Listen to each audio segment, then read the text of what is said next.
Hello kaibigan, today tuturo sa inyo kung paano nyo malalaman kung ilan ay nakakonect sa Converge FiberX Wi-Fi nyo or any Wi-Fi. First, kailangan nyo munang alamin kung ano ba yung IP address nyo. Makikita nyo yan sa router nyo, doon sa may likuran or sa may ilalim.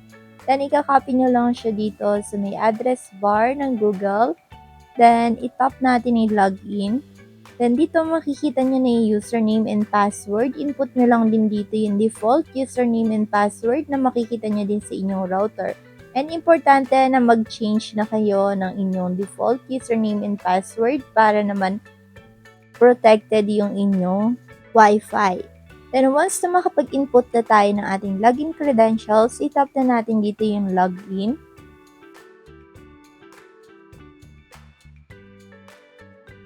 Then, dito sa loob ng ating Wi-Fi, makikita natin na nasa homepage tayo. And ito yung makikita natin sa homepage. Okay, so para makita nyo, ayan yung pinaka-settings. Meron tayong dito ang homepage and iba pang katulad ng advanced. Ayan, marami tayong pwedeng magawa dito. Okay, and pwede natin kontrolin kung sino ba yung mga pwede mag-connect sa atin and malaman yung mga activity. Okay, so dito sa Wi-Fi devices, makikita nyo meron ditong 4 na nakakonect. Dito naman sa wire devices, 0 yung nakakonect. Open na natin yung Wi-Fi devices para makita natin yung mga nakakonect dito sa akin. So dito makikita nyo yung device name, port ID nila, device information makikita nyo din, and yung status kung naka-online ba sila or naka-offline. Makikita nyo rin dito yung connection duration nila, kung gaano ba katagal nakakonect, yung application, details, and share access nila dito sa operation. Now, kung gusto mong i-disconnect yung isang device na nakakonect sa Wi-Fi mo, pwede mo naman gawin yon. Pwede mo rin siyang i-block. Para magawa yon, simple lang, under na operation, itap natin application na nakatapat dun sa may device. Okay, na gusto natin i-block. Then dito, punta lang tayo dito sa may upper right corner, upper left corner. Teka lang, zoom out ko lang para makita nyo. And itap nyo yung MAC filter.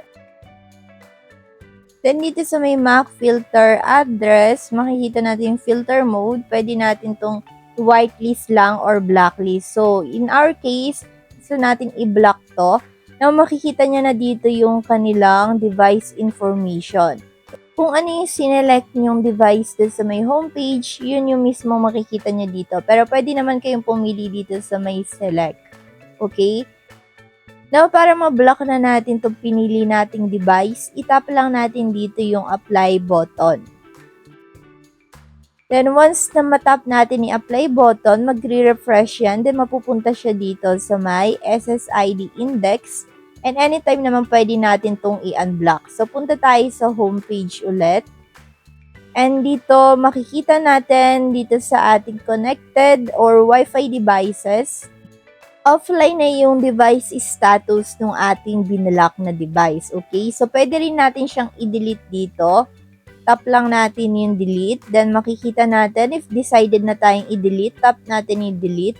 And mawawala na siya dito sa Wi-Fi devices natin. As you can see, 3 na lang yung devices dito. Now, kung gusto naman natin i-unblock yung ating binlock na device, punta lang tayo dito sa may advanced page. Select Wi-Fi MAC filtering. Then, itap lang natin dito yung box na nakatapat dun sa ating binlock. Then, pindutin natin yung delete.